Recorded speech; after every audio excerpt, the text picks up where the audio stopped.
thank the organizers for inviting me here. I was here many years ago teaching in this very same summer school, and I met some very interesting people and had a great deal of fun. So when I was asked again, I thought, of course I'm going. So here I am. And so a few sort of logistic things. I'm going to try to stick to the 1 hour limit so that you can ask questions. And if you don't have that many questions, we can go back and sort of, whatever I have not covered by that point. You can always, and I'm going to also be a little fast with things that you might actually know. But if you don't, please put your hand up and say, I don't know what that is. And then I will explain, okay? So I want to say a little bit about myself. So I am a biologist who uses mathematics to solve problems in biology. And my philosophy in training and mentoring students is to teach them how to do good biology and good mathematics. What that means is good biology means you have to ask questions with some biological insight. In other words, the question should be worth asking. There should be something really interesting, really puzzling that you want to answer, right? You can't sleep at night because this thing is bothering you. Good mathematics means you address that biologically insightful question with rigor and with predictability. So you should be able to predict something that someone else can test, for example. Now, I am also. So physics is not necessary. What? So physics is not necessary. Well, you will see. It may or may not be. Let's wait and see.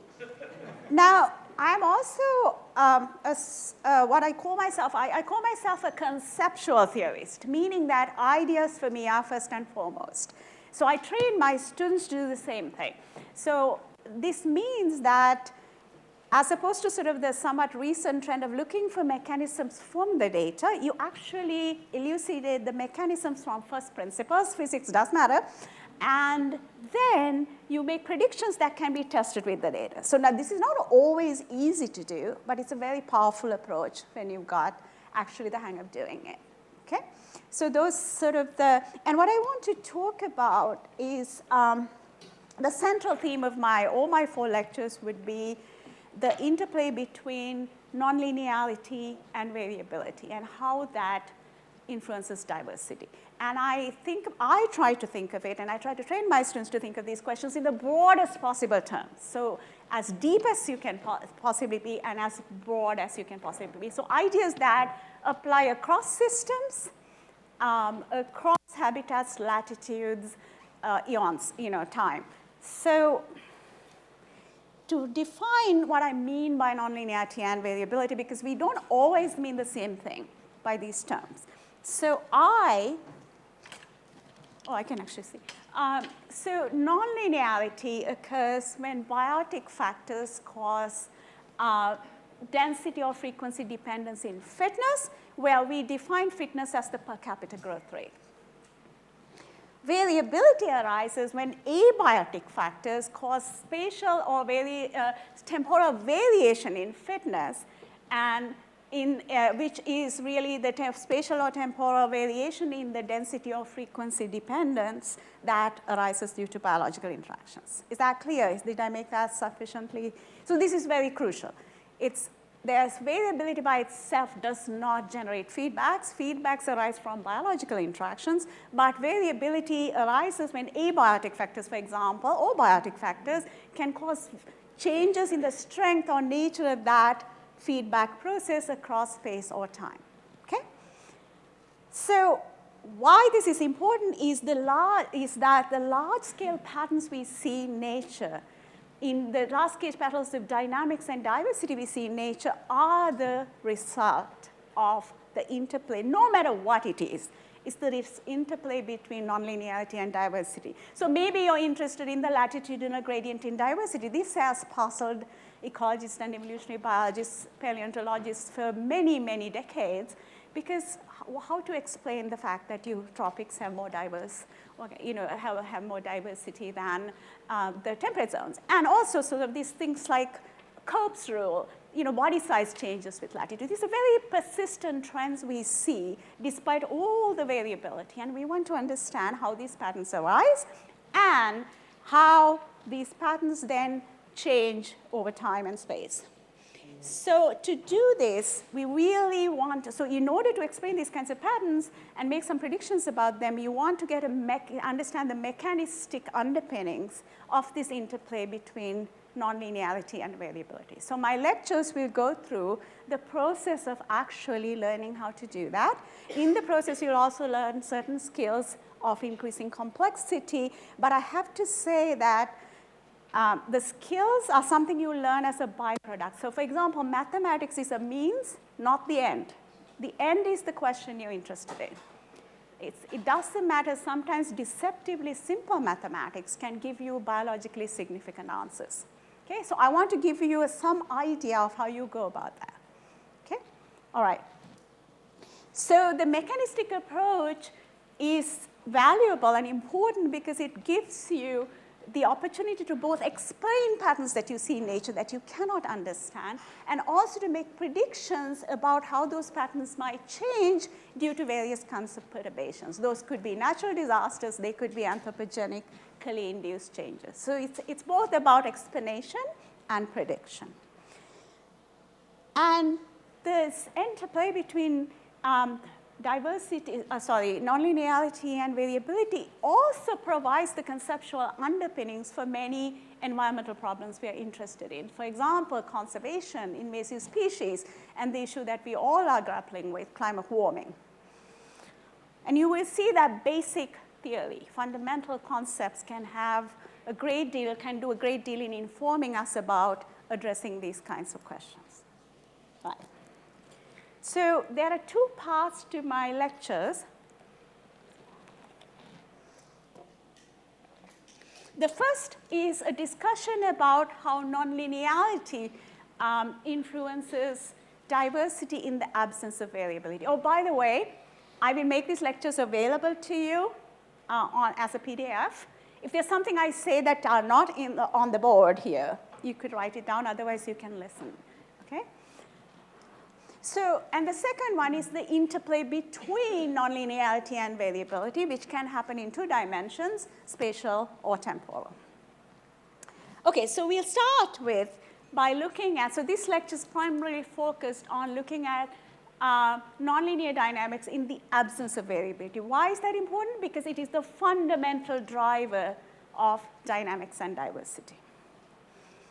Now, what do we mean? So I want to formalize this idea of nonlinearity. What do we mean by that? What we mean essentially is a negative or positive feedback. That's nonlinearity. And these feedback mechanisms in ecology and evolution often arise through frequency or density dependence. And that's what generates the kinds of nonlinearities in species interactions that underlie the outcome of species diversity that we observe. Now, negative frequency dependence or negative density dependence, actually, more importantly in ecology, density dependence tends to be more important in the models that we develop in ecology. Frequency dependence is actually more prevalent in evolutionary models.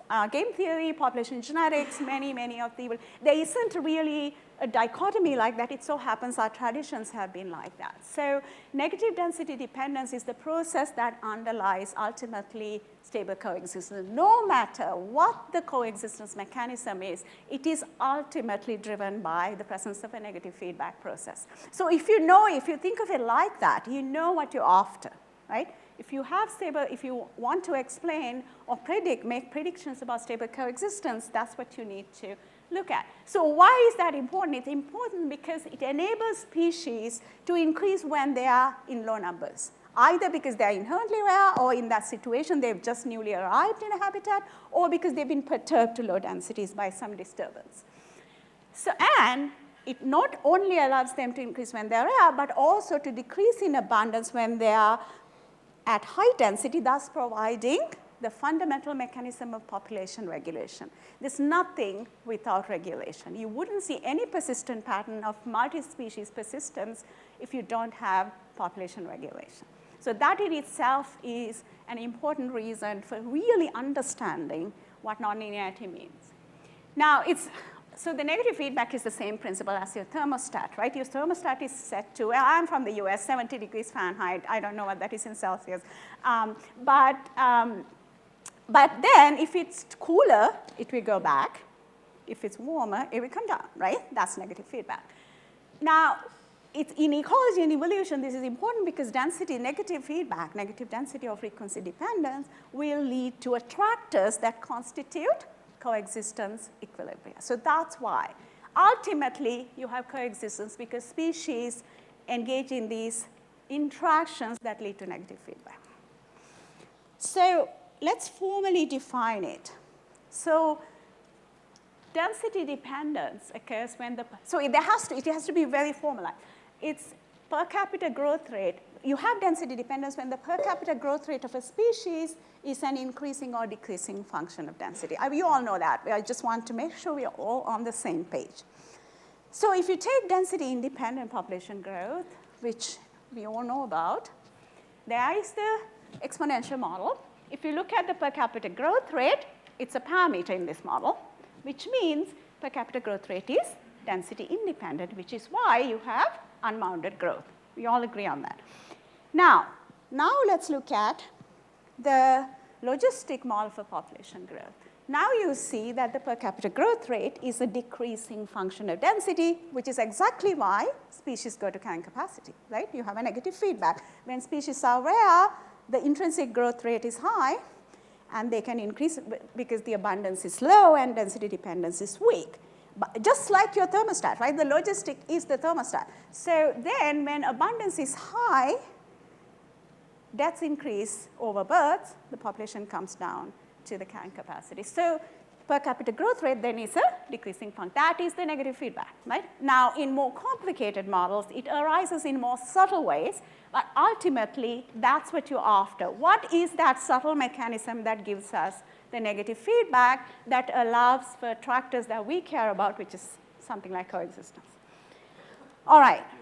Now, so in biological terms, this negative feedback or negative density dependence in ecology, because we're very much a culture of looking at density dependence, it arises from what's called self-limitation, which is interest-specific competition for limiting resources. Resources have a way of being limiting. We all know about that, right? Resources are limiting. Individuals compete for these resources. That generates a negative feedback, which is, of course, what the logistic model is about. OK, everyone clear on that? Okay. So now, as opposed to negative feedback, we also get positive feedback. And positive density dependence, for example, is ubiquitous in ecological problems. This is the case when the per capita growth rate is an increasing function of density. You're doing the opposite of the thermostat. Now when it's hot, it gets hotter, and kind of like climate warming. You can right away see it's the opposite of an attractor, right? You're not, instead of coming back to something, you're going away from it. And so the clearest manifestation of this is alley effects, which occur in single species and also in interactions like mutualistic interactions where there's mutual facilitation. So the likelihood of positive feedback is very prevalent in these systems. In single species, that occurs because of things like predator avoidance or mate abundance. If you're very low, the likelihood of finding, if you're diploid, likelihood of finding a mate of the opposite sex is rarer, right? Or that if you're a social group species that is dependent on vigilance behavior, the fewer individuals there are to be vigilant about predators and to warn others. So that's how alley effects generally arise in single populations. In mutualistic interactions, as we will see later in some of my subsequent lectures, it arises because of that true positive feedback. Species act in ways that benefit other species, okay? And there is this kind of counterintuitive thing of that being destabilizing, and then there having to be some negative feedback that stabilizes such systems. Okay, now, we know about alley effects and positive feedbacks. What is less well known is that saturating or type 2 functional responses actually can lead to positive density dependence. So because this is less well known, I want to go over this. I'm sure you all know this, but I'm going to show you a type 2 functional response. And that's the Holling form. So you know the functional response is the per capita consumption rate, and as a function of resource density. I should be asking you that. So here's a function that gives you that. A is the per capita attack rate. H is the handling time. What is the handling time? Somebody tell me what a handling time is in a real organism. Yes? Is the handling time, right? Yeah. Is the time the animal takes to feed and rest after? Yeah, so it's the time you spend handling, attacking, subduing your prey, right? Like, so otters have to take mussels and hit them against a rock to open up the soft. That takes time. If you're a parasitoid, you have to oviposit in the host. That takes time, which means you have less time to consume everything. So as resource density increases, your functional response saturates. It doesn't keep increasing because you have a fundamental constraint of your jaws are too small, or you can only crack open so many mussels, right? That's not your mussels, the marine organism. So the thing is, what this means is having that constraint. So now this is not adaptive, right? It should keep increasing, but there are things called constraints. Evolution occurs through, I'm on a sideline here, through the interplay between selection and constraint. Constraints are limits on maximizing fitness. So if your jaw isn't big enough to cram all the food, like, you know, in the US we celebrate Thanksgiving. Thanksgiving is when you find out there is a saturating functional response in all of us. There's all this food, but gosh, you can't eat anymore. Right? Your digestive system has a capacity. So those are constraints, like you can't change that, right? That's a constraint. So the result of this is that the consumer has this constraint, which means that the resource is underexploited when it's abundant. What does that sound like to you? Does that sound like a negative feedback? No, because that generates a positive feedback. Because if it's a negative feedback, what should the consumer be doing to regulate the resource? It should overexploit, it should exploit it highly. There should be higher exploitation when the resource is abundant and lower exploitation when it's low, right? Otherwise, the resource can't increase. If the resource can't increase, then the consumer can't persist on it. But we will see this more formally. So there is positive feedback in the resources per capita growth rate. So to make this more concrete, let's look at a model for a pairwise consumer resource interaction. So this is the MacArthur-Rosenzweig model. The resource has logistic growth. I don't like carrying capacity. I've just done a per capita competition coefficient, which is more measurable. That's 1 over carrying capacity. It's a per capita effect. And you can see the functional response you saw before with an attack rate and a handling time. So you get self-limitation in the resource through the parameter Q, right? That's intraspecific competition in the resource species for its own nutrients, and a saturating functional response in the consumer. Now, what I claim, and I will go on to show, is that this handling time then generates a positive per capita, feedback. So let's first look at the situation, the resource species per capita growth rate when the resource has no self-limitation. So the resource has exponential growth, right? So we go back to this equation, and we just say it has no exponential, it has no logistic growth, okay, for a starter. So then that's the per capita growth rate in the resource species. I claim that generates positive feedback.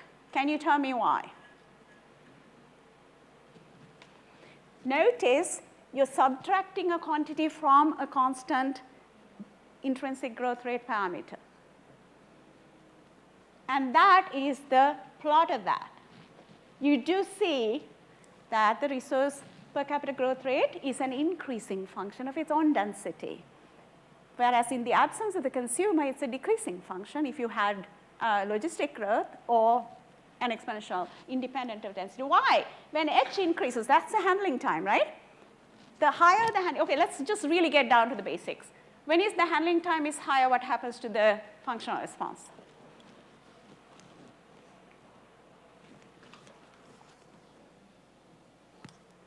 Here, functional response. When the handling time is high, what can you say about the non-linearity? Remember, hint, hint, lecture is about non-linearity. So when H is higher, what can you say? Is it more nonlinear or less nonlinear?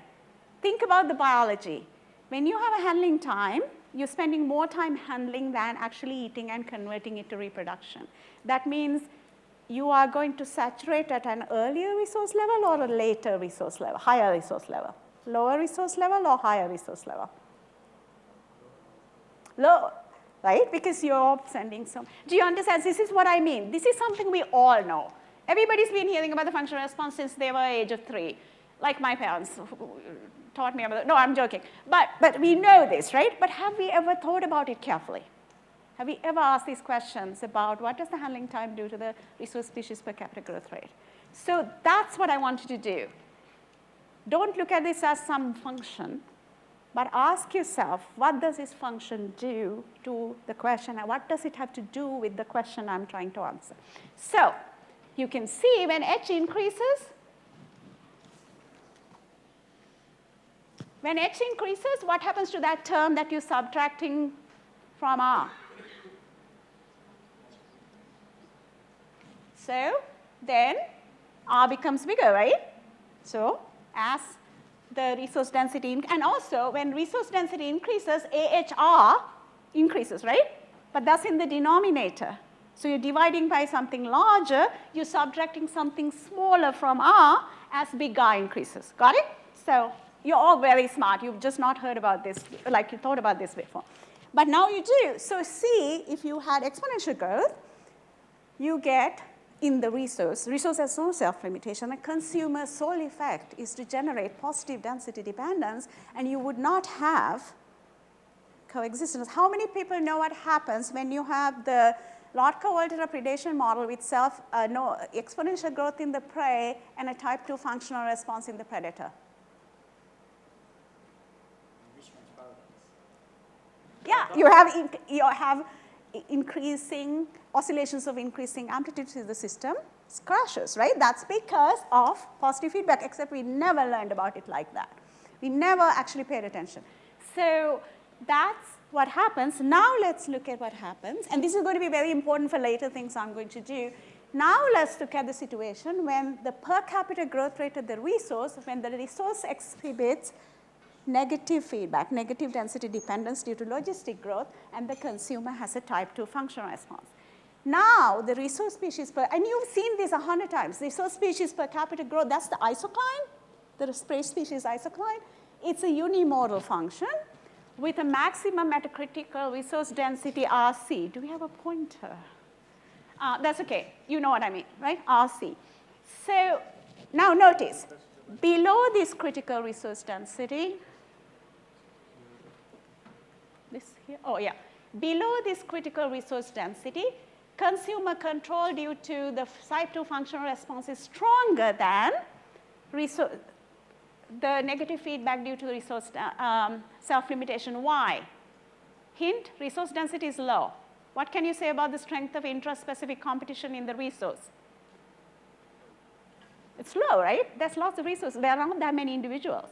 So at that point, when the resource abundance is low, the destabilizing, the positive feedback is stronger than negative feedback. But now, since resource is self-limited, as resource density increases, what happens? This term becomes larger relative to this term. You start actually having negative feedback, right? It is so. You know that when you have this system, the outcome is you can either get a stable equilibrium or a limit cycle. Why do you get limit cycle? Because of the sustained oscillations generated by the consumers, the interplay between the consumer's handling time generating a positive feedback and the resource logistic negative self-limitation generating negative feedback. That's why you get a Hopf equation. That's why you go from one to the other, okay? It's a very general idea. And except that we never, until a few years ago, when I was looking at these data on attack rates and handling times, and they looked like this J shape. If I have time later, I'll show you. And I was puzzled, why does it look like that? I wanted to explain that. And I looked very carefully at the functional response. And I myself was never taught this way, right? But then I realized there is a positive feedback. So so when I is lower than the R star, the equilibrium resource abundance is lower than this thing, you get limit cycles. When it's above, you get a stable focus. What is that? What does that mean? That it approaches this attractor with damped oscillations based on the things that Stefano told you about, right? The stability analysis. Okay.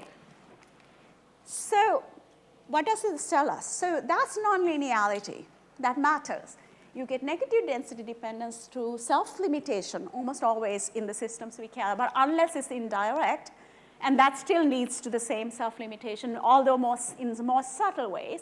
And the positive density dependence in this case through in a consumer resource interaction, pairwise consumer resource interaction, no other additional complicating factors, you get positive density dependence. This is why nonlinearity matters so much. Now, so we see that these feedback processes that underlie the nonlinearities arise very often from species interactions, be it interactions within a given species or between species. Okay? Now let me stop here and ask, is that clear? Are you all following? It's fine if one person's not following, we'll stop and answer questions. Everyone happy? Yes?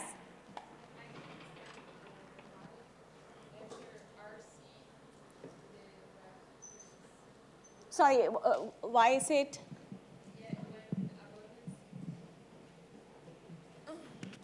I didn't understand in the previous graph. This one, why it has negative feedback after RC in resources abundance. No, so it's the thing. If you talk about it technically, that's the point at which the real part of the eigenvalue becomes 0 and the system is neutral when you have a bifurcation from one to the other. It's not that there's only negative feedback. What happens is in that case, the positive feedback is stronger than the negative feedback, okay? And you get a positive real part if you want to talk in techno language.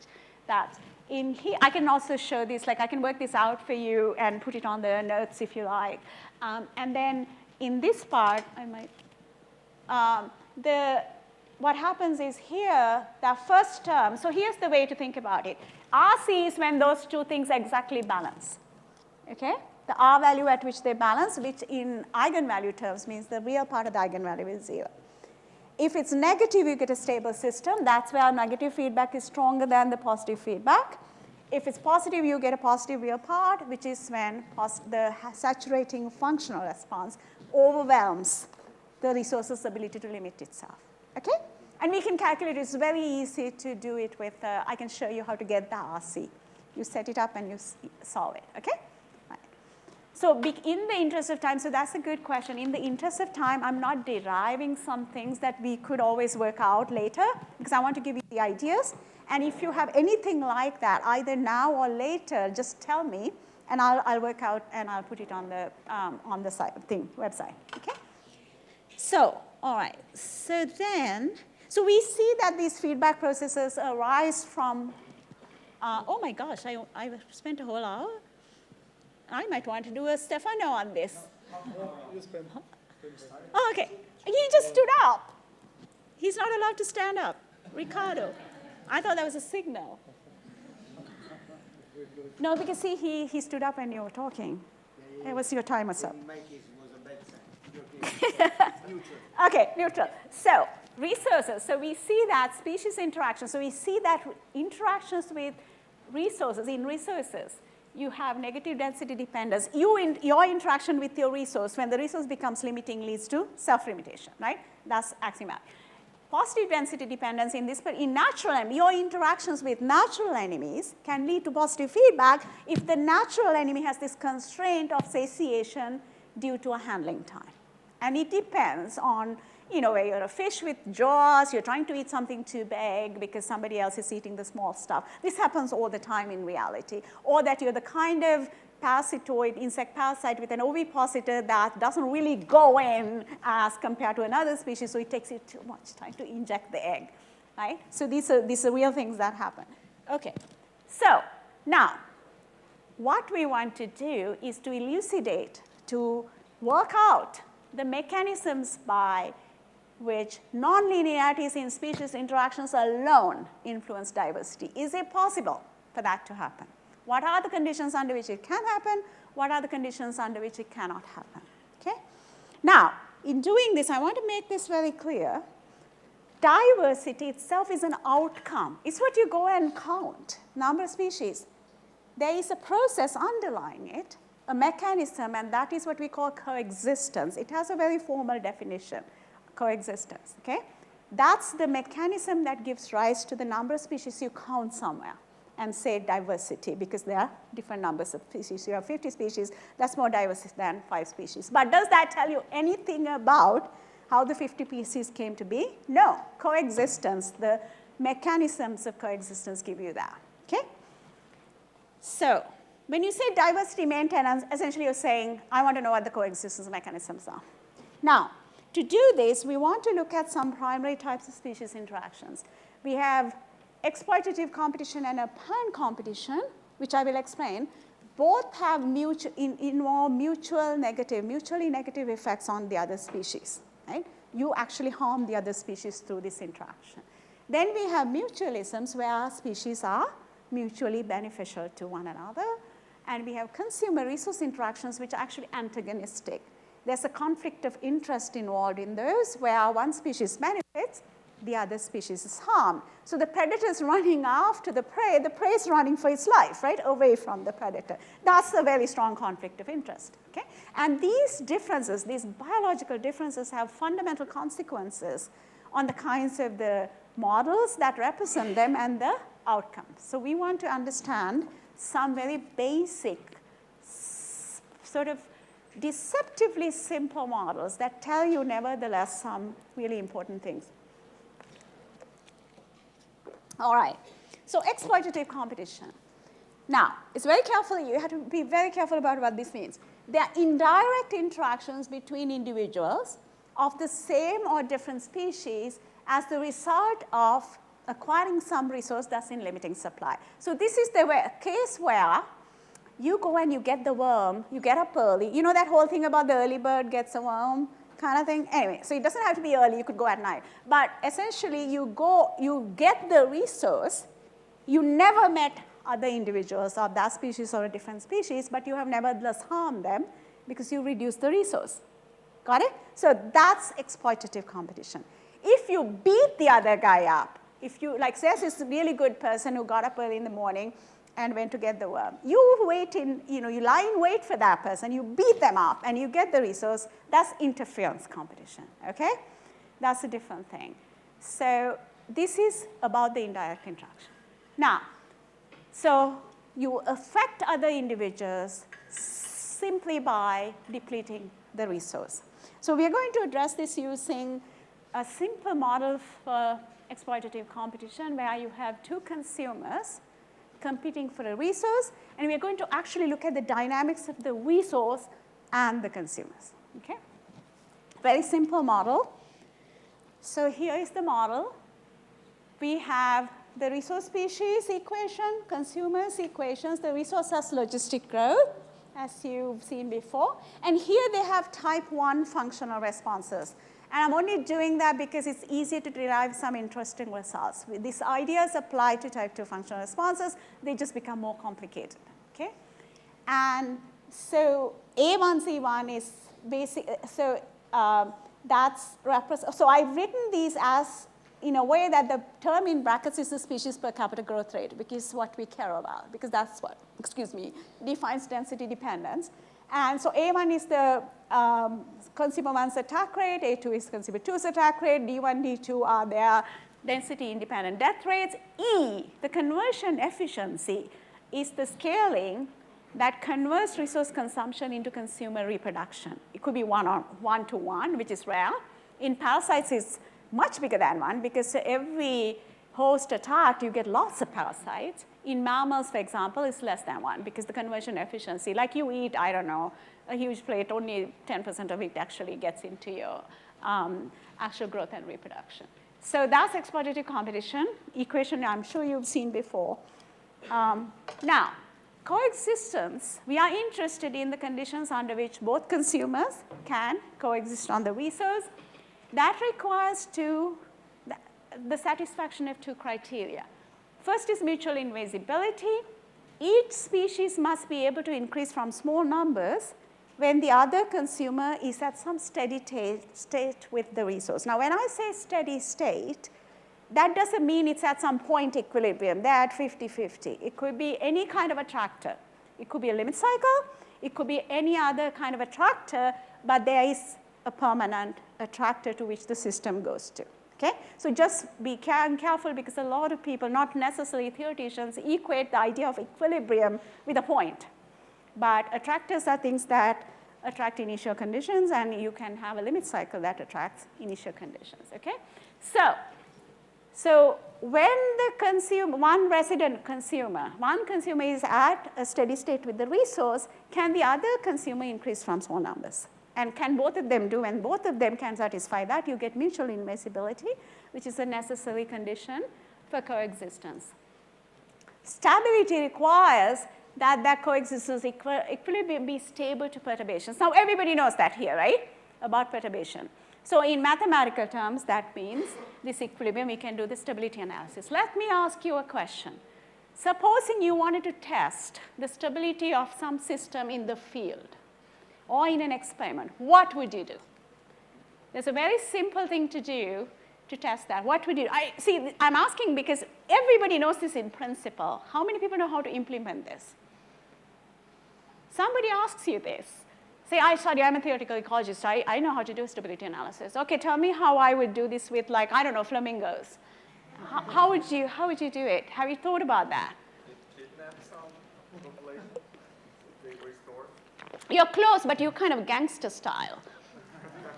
It's true, he's right. You only need to perturb what you think is the steady state, right? What do? You either bring a truckload of individuals or a whatever, freezer load, cooler load, and you put it in there. You perturb the system from its putative steady state, right? And then you see whether it comes back. Or you remove some, kidnap. So, I mean, it doesn't apply to animals and plants. Yes? But that sounds, so if the system is really unstable, then it's very unlikely to be in that particular unstable state that it would perturb. I'm talking about a stable state. I'm asking about the stability of an equilibrium. Okay? Mathematical stability. Most likely we'll find that it's stable, because otherwise. Well, obviously, but that's the point, that can you do it in the field? How would you implement this idea in the field? Okay? Right. Now, so how do you compute invasion criteria? So that one, I need my glasses for. Here. So let's say the consumer species, this is a pairwise. So you have two consumers, I and J. Okay? I can invade when rare. This applies to J, of course, if you flip it. If it can maintain a positive per capita growth rate when consumer species J is at equilibrium with its resource. Now, I use a very simple model where you actually get a point equilibrium, because that's what they started with when these people developed this idea. So, so the consumer J then is the resident species, right? It's at an equilibrium, and it's an equilibrium with the resource when its per capita growth rate is 0, right? Because that's when its birth balances death. What is birth? EIAI is equivalent to the birth rate of the consumer. DI is its death rate. Now, here's an important idea. So in order to satisfy that equality, R has to, the resource density has to take a particular value, right? There's a particular value of R that satisfies that equality. That resource level at which consumer J's per capita growth rate is 0 is called the consumer's R star value. Okay? There's an idea that was developed by David Tillman and formalized by Peter Abrams in the 1980s. So that is very important, because that's the resource value at which consumer J's reproduction is balanced by its mortality, right? It's very simple, right? If you just look at the equation, you can do it in half a second, but that's what it means. That defines that consumers' ability to deplete the resource to a certain level, and that in turn determines whether any other species can come in, because who can come in? Which species can come in? Any species coming in has to be able to survive at the resource level set by the resident species. And if both species act in a way exploit resources in a way that that criterion is satisfied for both or many, then you get coexistence. So the trick is to find out how that happens, okay? So that value then you can, by a very simple half-a-second calculation, the R star is given by, but don't just solve the equation. Look at that ratio. What does it say? It is a ratio of death to birth, right? Lower that ratio is, the higher your birth rate and the less you leave for the other species. The epitome of exploitative competition. You never saw this species, but it has yet to arrive, right, in the system. But by virtue of your own reproduction and mortality, the adaptations you have for your resource environment determines the resource level you set the system at. Now, there can be other things going on, but here, at this point, we're just interested in this. Okay. Now, so we can write so then, what we can do is, then we can write down that invasion criterion with R star, the value of the resource to level at which, so that is so the consumer, so if you're asking, if you compare, sorry, let me say that again. So now we're interested in consumer I's invasion, right? J's set the system at that R star Cj. So for consumer I to increase when it's rare, it has to satisfy that equation, correct? Because R is actually given by R star Cj, and then you substitute it, you get that. So we come to the conclusion that consumer I can invade a community consisting of the resource and consumer J when this inequality is satisfied. Just very simple algebra there, right? Yes? You're assuming that both species are with the same fitness. No. We make no assumptions. So those parameters determine the real fitness of the species, okay? They are attack rates, so these are things you can measure, actually. So, they are attack rates, they are death rates. So your intrinsic fitness is determined by those values. Your intrinsic fitness is what will determine whether you're a very efficient exploiter of the resource and leaving very little for the other species, or you're not very efficient, leaving a lot for the other species, okay? All right, so I'm going to do this quickly. So then we can now write down the mutual invasibility criteria, where species 1, consumer 1 can invade if that inequality is satisfied. We just saw that, where that value R star T 2 is consumer 2's R star value, and the same goes for consumer 2. You have these two criteria, okay? Now, we can rewrite. So we want to know whether they're both satisfied at the same time, right? So consumer 1 can invade when rare if that so I just rewrote it, okay? I just rewrote it. And you can see, what can you see? They're mutually exclusive. There's no way that under these circumstances they can both be satisfied, right? Do you agree? Because that quantity on that side has to be larger than that quantity for the first one, and that quantity has to be less than that quantity for the second one. So only one of those can be satisfied at any given time. Do you agree? Yeah, okay. So they're mutually exclusive, which means if one species can increase when rare, the other won't be able to. But which one now? Tell me which one. Based on what I said about the R star and the ability to deplete resources. Whoever has the lower R star, right? Because that means lesser resource for the other species. What does a lower R star mean? High birth rate, high EI, AI compared to DI, right? Death rate, okay. Now, so that's the R star rule.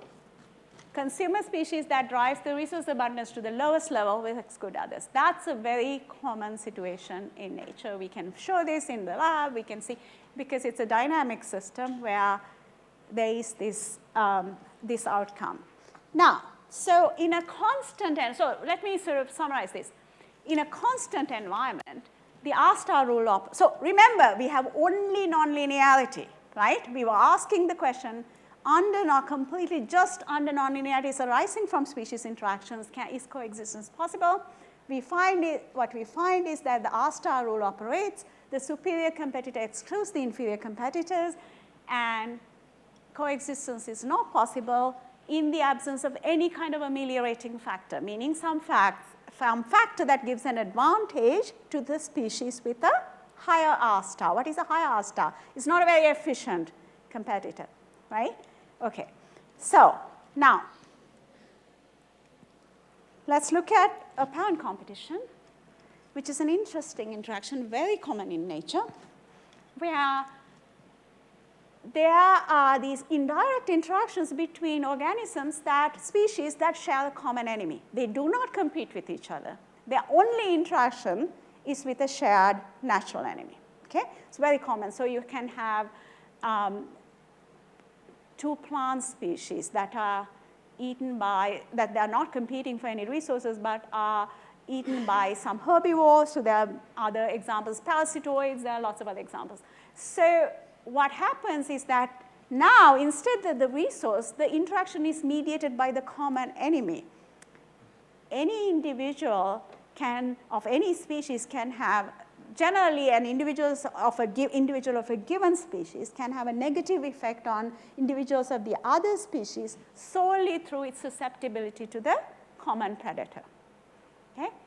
So that's the idea. So you can start thinking about, if you were more prone to be eaten by a predator, how would that affect the other species that's also being eaten by the predator? Okay? So this is called apparent competition, a term coined by Robert Holt in 1977. And that's now kind of the flip side of exploitative competition. You have two prey species, no direct interactions. They share a predator or a parasite. So the equations for this are like this. You have, again, the per capita growth rates. There's some intrinsic growth rate. I have a very simple model of apparent competition here, and type 1 functional responses for the predator. Okay? Now, so again, we can calculate the mutual invasibility criteria for the two prey species. So the question is, if there is a predator-prey interaction, one prey species is being preyed upon by the predator and they're persistent, can the second prey species invade that system? Okay? And to do that, then we know that that has to be satisfied for any given consumer when the other, so it's always, so a consumer that's, sorry, a prey species that's already, I keep saying consumer, a prey species that's already engaged in an interaction with the predator will exhibit an equilibrium when that equation is satisfied, right? And then from that, you can calculate the predator abundance at which its growth rate due to its own resource consumption is balanced by its death rate due to attack by the predator, right? And that gives us something called the P star value, which is the value, the abundance of the predator at which the prey species' reproduction is balanced by its mortality due to predation. And that P star value in this particular simple model is given by the prey's intrinsic growth rate scaled by the predator's attack rate, right? Exactly what you would expect. So then, very quickly, if you write this, the invasion criteria then for the species that's coming in, so the second prey species that's coming into the system, the invasion criterion is given by this, which is, then you can see that you substitute the P star value for the resident prey species, and you ask, can a new prey species invade this system? And as before, you can write the mutual invasibility criteria, and you can do inequalities as before. And what do you find? You find that the criteria are mutually exclusive again. Okay? So you have the P star rule, which is that prey species that share a common natural enemy, when two prey or more prey species share a common natural enemy, the species that can withstand the highest level of predation will exclude all others. Because what does it do? It can be preyed upon quite a bit, right, by the predator, but what happens then? The predator numbers increases, it's going to start attacking the other species because there are more predators, right? So you have an indirect negative effect by simply being less susceptible to a predator. Okay? It's a really interesting idea. So, and real. So to summarize, in a constant environment, you have the P star rule operating, which means that the prey species that has the lowest predator susceptibility will exclude all others, and coexistence is not possible in the absence of any ameliorating factors. So the reason why we get this is that mutual, okay, so we want to work out why coexistence is not possible. Mutual invasibility requires that species be able to increase when they're rare. Now, we already saw that requires a certain thing. What does it require? It requires a thermostat, negative feedback, right? You have to be able to have some facility to increase when you're rare and some force that gets you down when you're abundant. So you need a negative feedback in these prey or consumer species where their per capita growth rates have to be declining functions of density. Now, if you're paying attention, you would have seen whether or not this is the case, but let's look at it. Do you see any density dependence in these equations? Any negative density dependence? Would you say that either species per capita growth rate, either case, the per capita growth rate is a function of its own density? No, it's independent, right?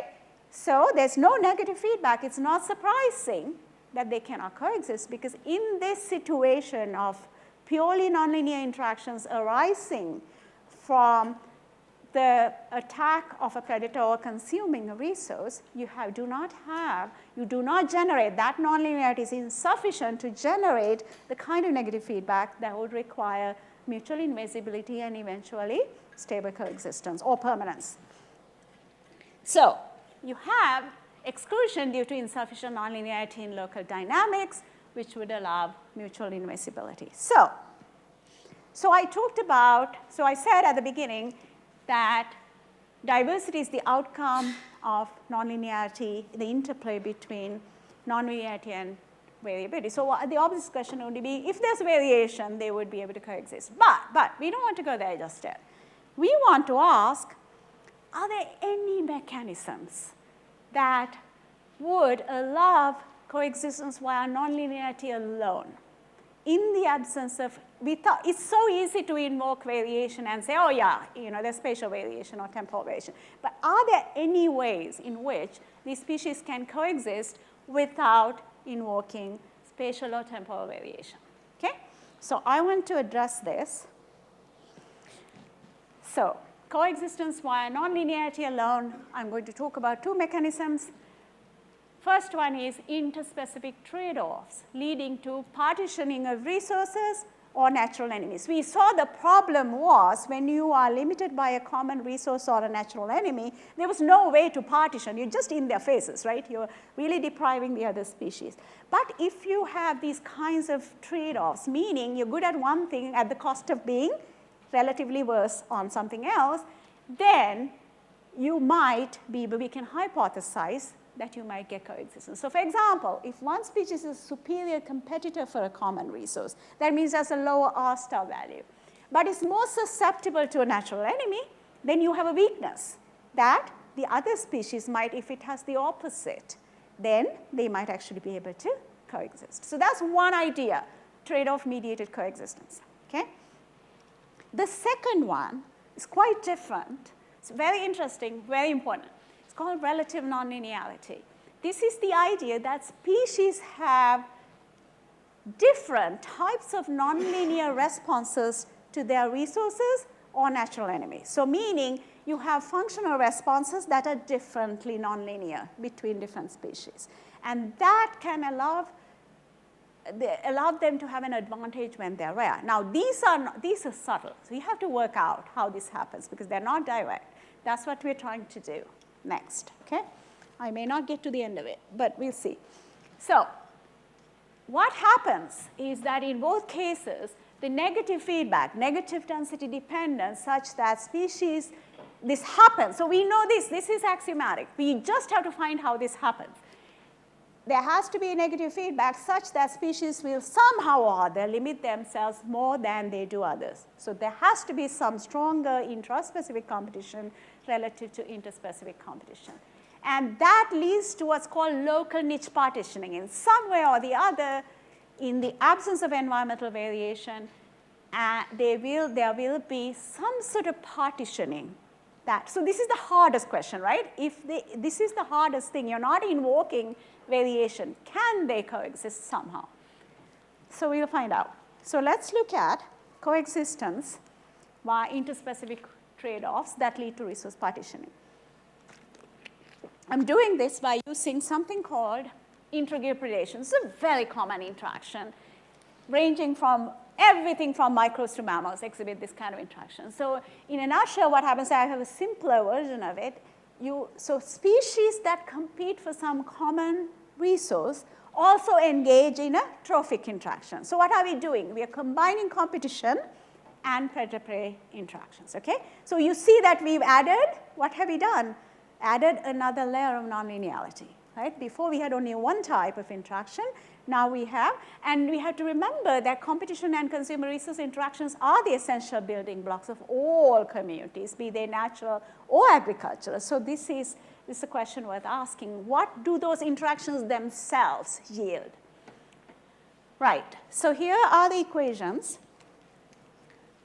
So you have logistic growth, you have type 1 functional responses. Difference is now, it's just like the exploitative competition. The difference is that the second consumer can also prey on the first consumer. So you see that minus alpha C1, C2 term, and you see that they are now directly interacting. Remember, we never had a term like that before, right? They only interacted indirectly through either the resource or the natural enemy.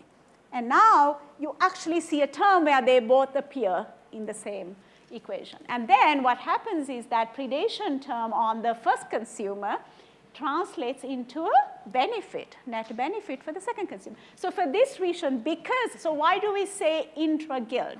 Generally, a guild of species is a set of species that exploit the same resources. So they're in the same trophic level. So they are intra-guild. So what happens is intra-guild means usually competitors, but here we have these competitors that prey on one another. So you have an intra-guild prey and an intra-guild predator. And I make it asymmetric, so I have only this species attacking that species simply for the convenience of the mathematics. They can actually be both sides, okay? And I can give a paper of mine if you're interested in that. So now what we're going to do is we're using this technique that I'm sure everybody knows, non-dimensionalizing this model.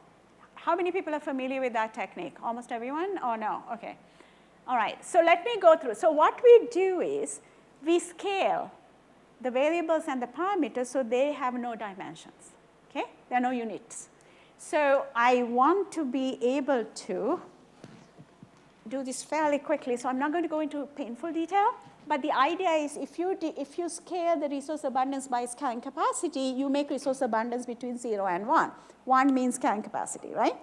And the same with the consumer, except the consumer's carrying capacity is not K, is how much that gets translated into consumer reproduction. So it has to be conversion efficiency times its carrying capacity.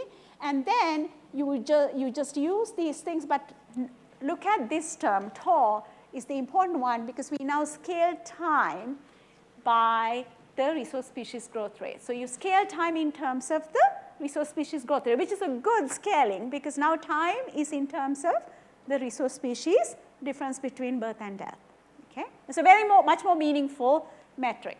So the point is that they're all, and then you get this really nice metric of conversion efficiencies, right? So all of the 3 conversion efficiencies are now in one metric. So we want to ask the question of is F greater than 1, F less than 1, which is a whole lot better than asking is E1 bigger than, E2 bigger than F, right? At least in a model. Now, so you get this non-dimensionalized model. Now, beautifully, we have fewer parameters, right? But they mean something. Those parameter groupings are natural scaling relationships between the species consumption, death rates, and other things, okay? All right, so we're going to do the same things, mutual invasibility and stability. You all know what that means. Here it's a little different. Now, this is a 3-species system, right? So you can't just calculate the per capita growth rate by looking at the equation. In order to get the invasion criteria, what you have to do is you have to get the Jacobian, the community matrix that Stefano was talking about for the 3-species system, and you evaluate it at the appropriate boundary equilibrium. So let's say the system is at equilibrium with the resource and the IG prey. You want to ask, under what conditions can the IG predator invade, right? So the boundary equilibrium will be what? The equilibrium state at which the resource and the IG prey coexist stably, right? That's a boundary equilibrium. Right, so then here we construct the Jacobian by taking the partial derivatives. Stefano very kindly went through this. I don't have to do it, but I didn't know. But we sort of unknowingly beautifully coordinated everything. But so we get this Jacobian matrix, and now we have to evaluate it at the appropriate boundary equilibrium. Again, I'll be happy to write out these notes for you, okay, to how to work this out. I've got them actually, so I can give it to you. And the boundary equilibria, if you solve, are these. So that's the one we need for consumer 2's innovation criterion. This is what we need for consumer 1's innovation criterion. And here are the steps of it. So you evaluate the Jacobian at the boundary equilibrium for resource and consumer 1. You get the eigenvalues of the Jacobian and the dominant eigenvalue. What is the dominant eigenvalue? The eigenvalue of their highest absolute magnitude happens to be the innovation criterion of the species coming in. Beautiful, okay? So that is given by, so here's the Jacobian evaluated at the appropriate boundary equilibrium with the resource and consumer 1, which means we are looking at getting the innovation criterion for consumer 2, okay? Now you can see that in this one, so it's important to ask why we get these values. I'll just stop for 1 second and ask someone. Okay, Matteo, you tell me this. See, I happen to know his name because I bumped into him yesterday. Why is there a 0 in 0.22? There's no self-limitation in the IG prey, right? So these things mean something. And why is there a negative sign in the very first, A11? A11. Is the thing not working? Yeah, this is because resource has, no, don't tell me it's negative. We can all see that. Explain. Sorry, no, I know. Sorry, I'm giving a hard time. It's because the resource has self-limitation. I want everyone to think in terms of what it means, okay? Not that it's minus. What does it mean? So then we don't know what this comes out to though, right? At a first glance, we don't know whether this is negative or positive, this very last thing.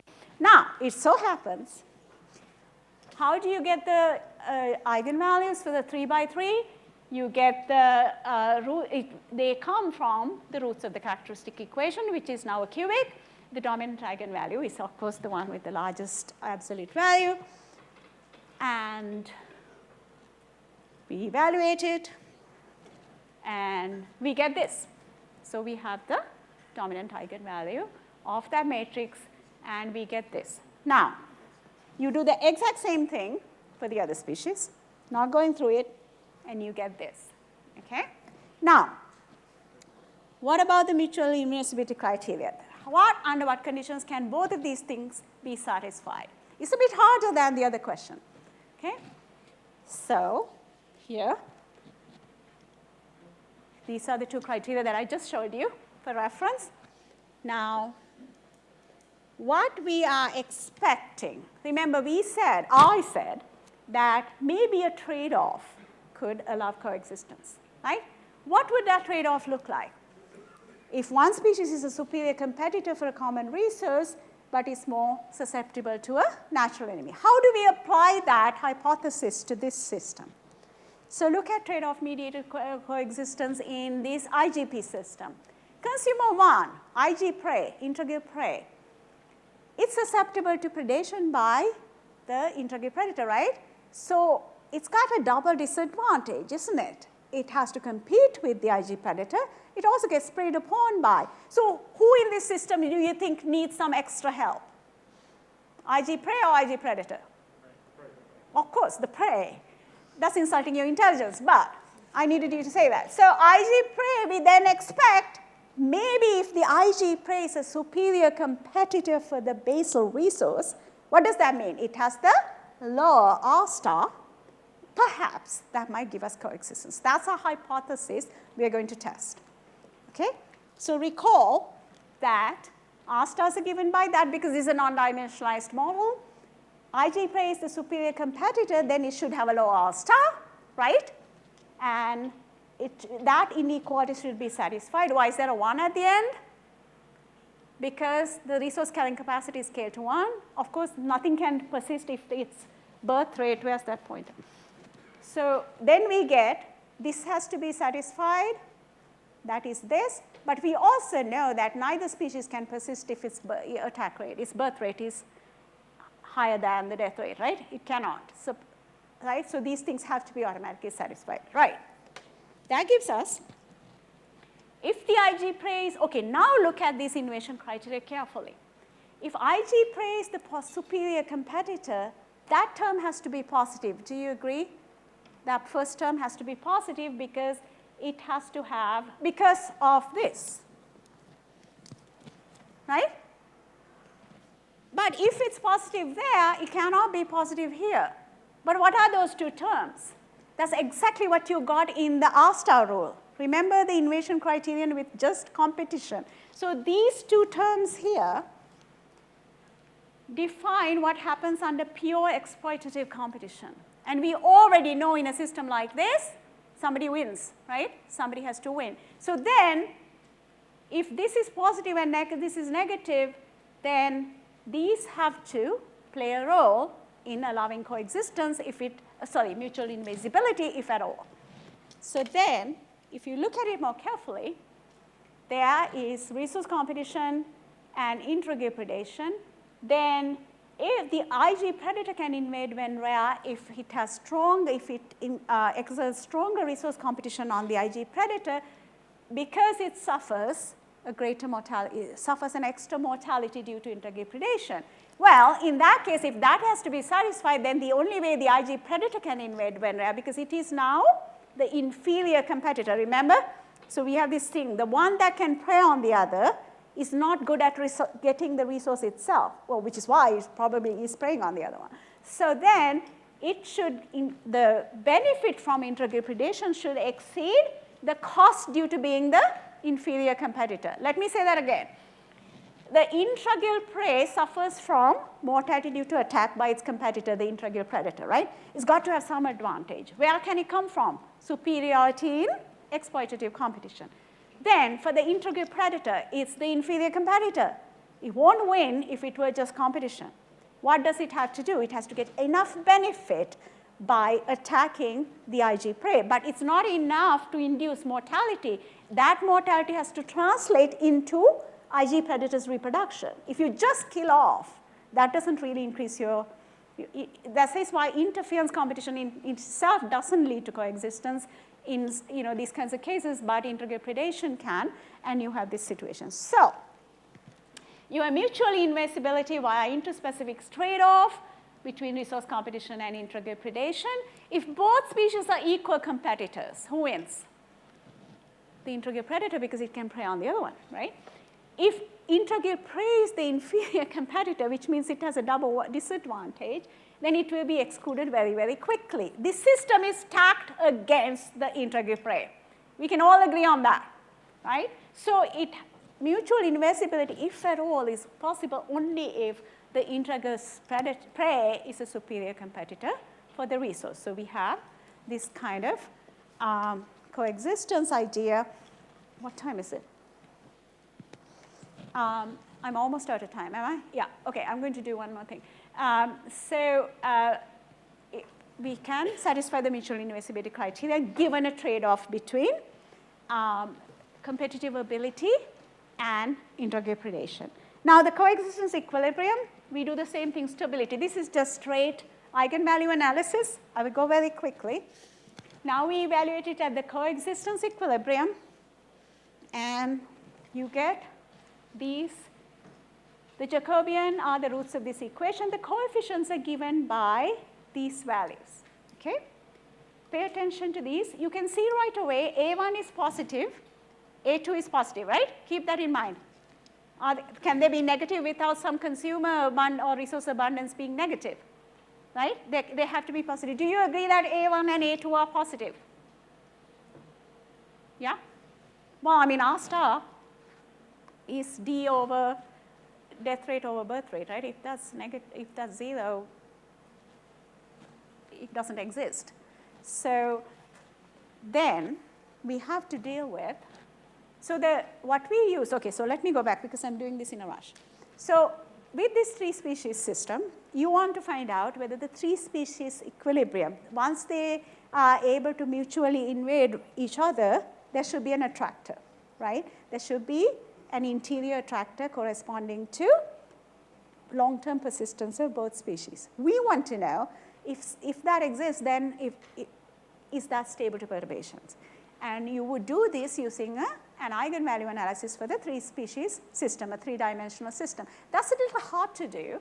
So what you do instead is you use what are called Routh-Hurwitz criteria, which are that the coefficients of the characteristic equation follow those, meet those requirements. Now, A1 is positive because the R star of the species, the equilibrium, no, it's actually, sorry, that's not even R star, that's the equilibrium resource abundance. Sorry, I got confused. If that's 0, would you have a system? No, if the resource is not there, you have no system. That's got to be positive, right? And A2 consists of all positive quantities, so A2 is positive. Now we have the sticky question of, can we show whether A3 is positive and whether this whole quantity is positive? Now, A3 will be positive if F is greater than, so actually wait, so let me show this. I think I have an easier,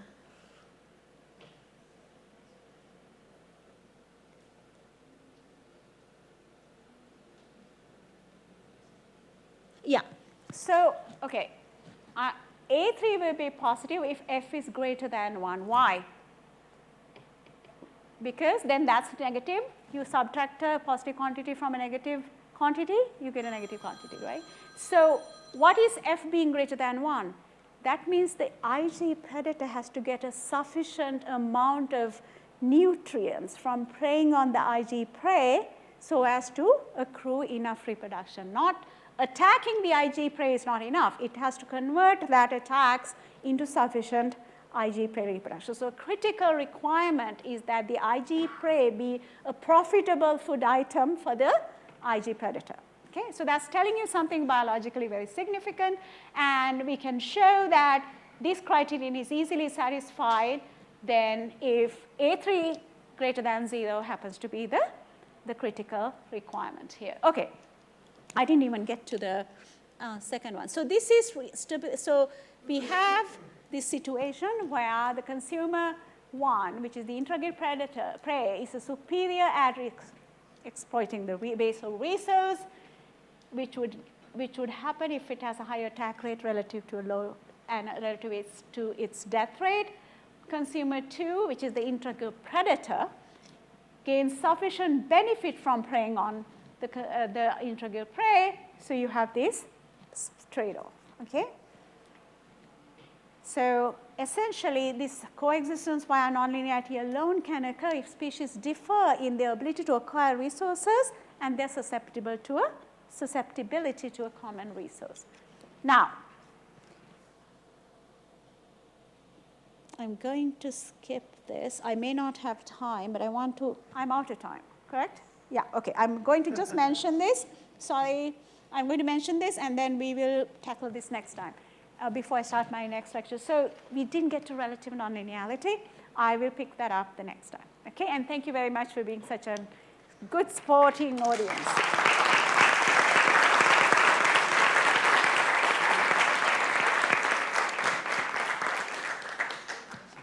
Thank you very much, Priyanga. Before moving to questions, we can have like a 5 minutes break if someone wants to go to the restroom or something. And in 5 minutes, we start with questions. When is coffee break? 4 o'clock. Real coffee break.